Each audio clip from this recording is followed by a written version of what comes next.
Pregnancy confirm అయిన తర్వాత మీరు తీసుకునే కొన్ని మెడిసిన్స్ వల్ల మీ బేబీ గ్రోత్ ని ప్రమాదంలో పడేయచ్చు. అవేంటో ఈ వీడియోలో చూస్తాను, అవేంటో సేవ్ చేసుకోండి. హాయ్ అండి, నేను doctor Madhavi, gynaecologist, Shri Mahalakshmi hospital.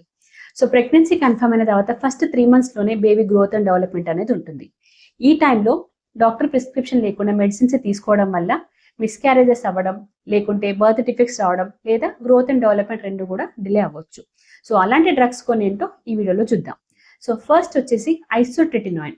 ఐసోట్రెటినాయిన్ అంటే యూజువల్గా యాక్ని పింపుల్స్ కోసం యూజ్ చేసే ఆయింట్మెంట్లలో ఉంటుంది. ఇది చాలా సీరియస్గా బేబీని ఎఫెక్ట్ చేస్తుంది. మెయిన్గా baby brain, face and kidney కూడా ఎఫెక్ట్ అవ్వచ్చు. సెకండ్ వచ్చేసి పెయిన్ కిల్లర్స్.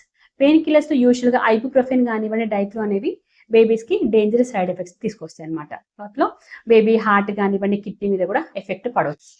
మనం యూజువల్గా కొన్ని బ్లడ్ ప్రోడక్ట్స్ కోసం యూజ్ చేస్తూ ఉంటారు. వార్ఫారిన్ లాంటివి బ్లడ్ థిన్నర్స్ అనమాట, బ్లడ్ ఫ్లో సరిగా అవ్వడానికి యూజ్ చేస్తారు. వీటి వల్ల ఏంటంటే బేబీకి సివియర్ బర్త్ డిఫెక్ట్స్ అనేవి వస్తాయి. సో ఇలాంటి డాక్టర్ ప్రిస్క్రిప్షన్ లేకుండా ఇలాంటి మెడిసిన్స్ వాడకూడదు.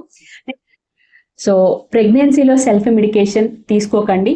పెయిన్ కిల్లర్స్ కానివ్వండి, వైటమిన్స్ కానివ్వండి, ఏదైనా సరే డాక్టర్ ప్రిస్క్రిప్షన్ లేకుండా తీసుకోకూడదు. సో మీ ఆరోగ్యం, మీ బేబీ ఆరోగ్యం రెండు ముఖ్యం. జాగ్రత్త. Thank you.